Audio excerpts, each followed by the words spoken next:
I never heard a number that was as good as the investor capital in the first place, and even that I always doubted that this was more hype than reality, and so far, I've been proven right. So I still stick by my original opinion, which I update every so often, that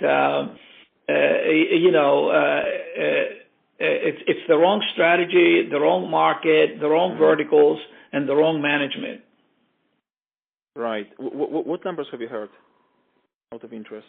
I heard numbers like 850 million, and things like that. So like how much?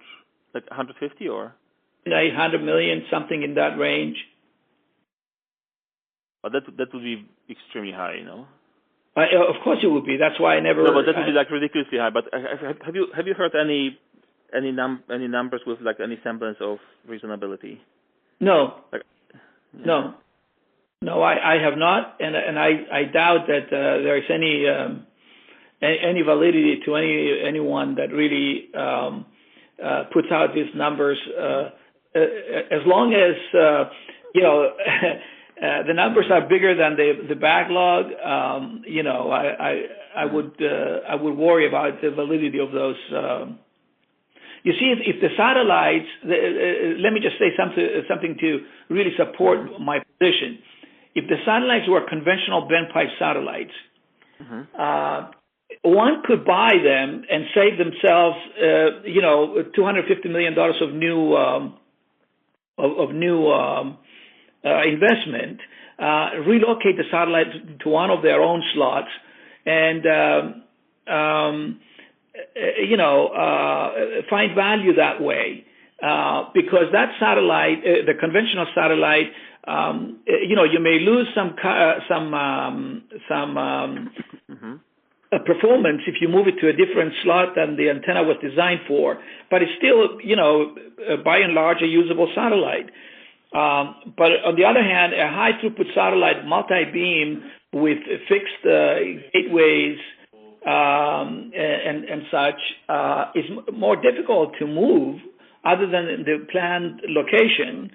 Not to mention the fact that how many people have Ka-band slots that are empty. So there are lots of reasons why this satellite is not as sellable in orbit as a conventional satellite. And given the markets and the overcapacity, I really don't see that happening. The only deal that I can see happening, and it will take, a lot of courage to go that route, will be to have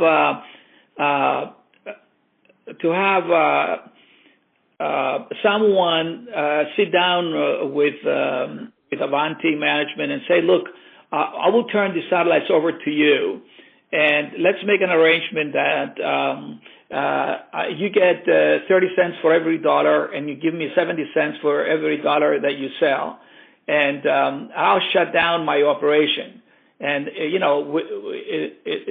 those circumstances, you may be able to find someone that at least they have an established market presence, and they may have a different approach. They are motivated to sell. But even that is difficult, because in the face of overcapacity,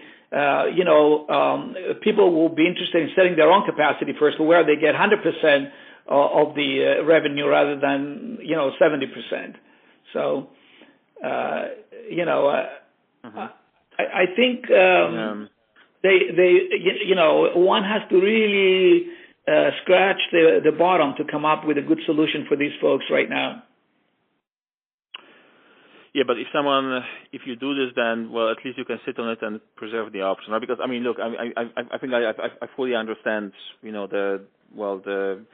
the bear case and probably the base case, which is also, equally bad, right? Because that's, in this case, I think that, you can pay backlog, but, if you keep the company going, then your OPEX is going to eat the backlog in, I think, about a year. About a year, yeah, a year and a half at most. At the most, yeah, exactly. So backlog essentially. So what you need to do, you would need to find a way, to not to spend this OPEX, right? And then you can give it to someone in the deal that you are describing,